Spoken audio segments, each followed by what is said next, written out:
আছো তোমরা? আশা করবো তোমরা সকলেই অনেক ভালো আছো, আর আমিও মোটামুটি অনেক ভালো আছি। তো চলে এলাম আবার একটা নতুন ব্লগ ভিডিও নিয়ে। তো আজকে হলো বিপত্তারিণী ব্রত, তো সেই কারণে বাড়িতে পুজো, আর পুজো প্রায় শেষ। আমি শেষে ইন্ট্রোটা দিচ্ছি। সকাল থেকে ভিডিও করেও করা হয়নি।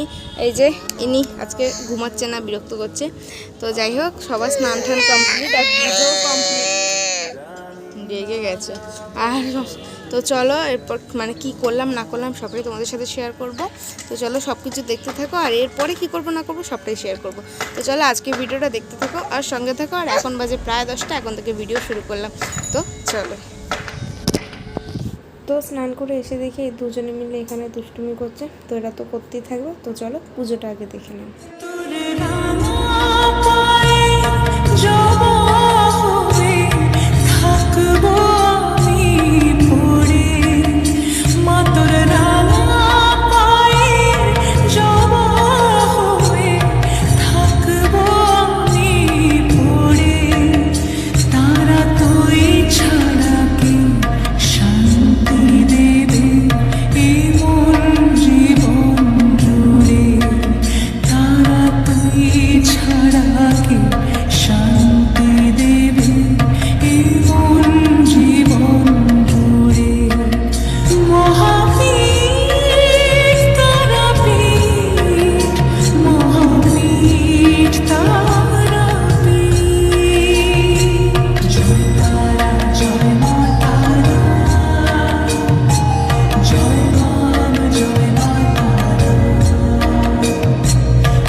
শুক্লা তৃতীয়া থেকে নবম তিথির মধ্যে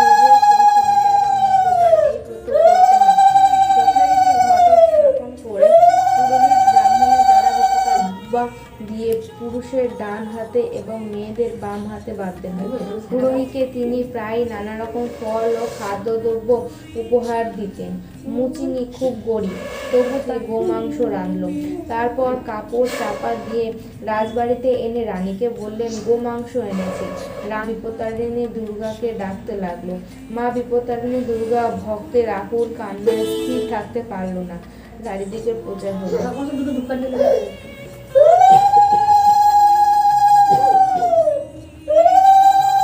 তো আমি স্নান করে ঠাকুর ঘরে আস্তে আস্তে পুজো প্রায় কমপ্লিট হয়ে গেছিলো, মানে সবার নামে সংকল্প প্রায় কমপ্লিট হয়ে গেছিলো।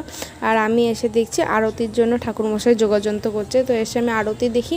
তারপরে মোটামুটি আমি আর মা অঞ্জলি দিই, দিদি অঞ্জলি দিতে পারে না, বাবু আর আমার বড় ছেলেও অঞ্জলি দিয়েছে। তারপরে ঠাকুরকে ধূপ ধুনো দেখিয়ে ঠাকুরের ব্রতকথা পড়ে পুজোটাকে কমপ্লিট করলাম।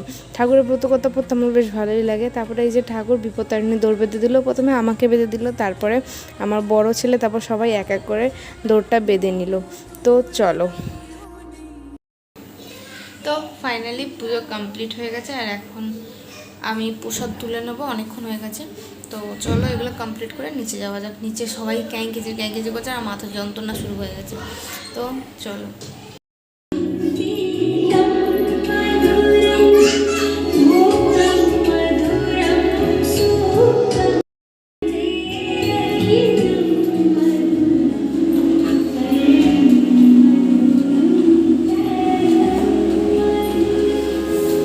ড্রেস চেঞ্জ করা কমপ্লিট হয়ে গেছে আর রয়েছি এখন ঘুমোচ্ছে।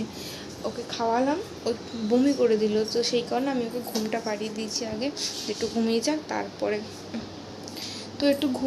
তারপরে ওকে উঠে আমি ভাতটা খাওয়াবো। আর তো চলো এরপরও উঠুক, আমি একটু শুয়ে পড়ি, ভীষণ পরিমাণে ঘুম পাচ্ছে যেহেতু অনেক সকাল সকাল উঠেছি। তো চলো, তারপর বাবুকে ঘুম পাড়িয়ে আমিও কিছুক্ষণ শুয়ে পড়েছিলাম যেহেতু মাথা যন্ত্রণা করছিল বিশাল পরিমাণে। তারপর এখানে বাবু ঘুম থেকে ওঠার পর মাও আমাকে ডাকলো, যেহেতু পুজোর পর কিছু খাইনি, তো সেই কারণে প্রথমে 13টা ফল দিয়ে দিয়েছিল, তারপরে 13টা মিষ্টি, আজকে 13টা করেই খেতে হয়।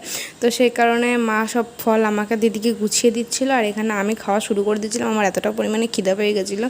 আর এখানে প্রথমে আমি পেয়ারা খাচ্ছিলাম, তারপরে তো আরও ফল রয়েছে, সব ফল না খাওয়া যায় না, তাই সব ফল থেকে একটু একটু করে আমি খেয়েছি। আর এখানে বাবু আর বড় ছেলে দুজনে মিলে শসা নিয়ে কামড়াকামড়ি করছে, একবার ও খাচ্ছে একবার এ খাচ্ছে। তো চলো দেখতে থাক। খাবি? তুই খাবি কি বল? তোর মাছকে দিতে বলালে খাবি? খাবি না তো? মাছকে দিয়ে দিচ্ছি। হ্যাঁ জানি তো, দেখেছে ঘুম থেকে উঠে খাবে। এবার তুই এখন ভাগ করে নিয়ে নিতে হবে, পরে খাবে। এখন ঢাকা দিলে তুমি খাবা? বাবা শুধু এইটা দিবে, এখানে একটুখানি ভেঙে রাখবে। তুমি ছড়ানো খাও, কোথায় হিচু করেছে? এই তো এখানে হিচু করে দিচ্ছি সত্যি।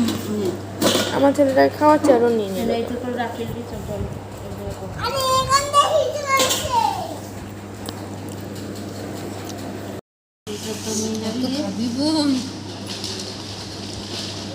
তুইও খাচ্ছিস? গাছের ফল তো বাস করতো আর বাবা তো ওখানে কি দেবো? আর এই যে আর কি নিয়ে যাবো?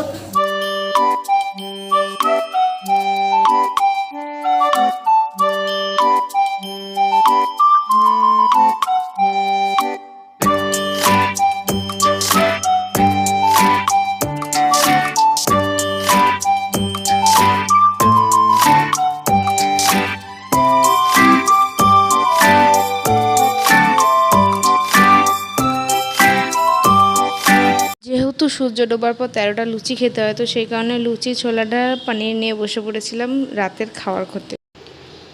তো বন্ধুরা তারপর থেকে আমি আর কোনো রকম ভিডিও ক্লিপ নিইনি, বিকজ শরীরটা অনেকটা খারাপ ছিল, যেহেতু সারাদিন উপোস, খুব একটা কথা বলতেও এতটা মাথা যন্ত্রণা করছে যে খুব একটা কারোর সাথে কথাও বলতে পারছি না। তো যাই হোক, এখন প্রায় বেজে গেছে 7টা মতো, আর ওই যে ও এখন ঘুমিয়ে পড়েছে, আর দিদি আর বাবু বাড়ি চলে গেছে। তো এরপর যেটা নিয়ম রাতের বেলা 13টা লুচি খাওয়ার, তো সেটা খাবো। তো চলো আজকের মতো ভিডিও এতটাই, ভালো লাগলে লাইক কমেন্ট শেয়ার সাবস্ক্রাইব, দেখা হচ্ছে নেক্সট ভিডিওতে। ততদিন ভালো থেকো, সুস্থ থেকো, আজকের মতো টাটা।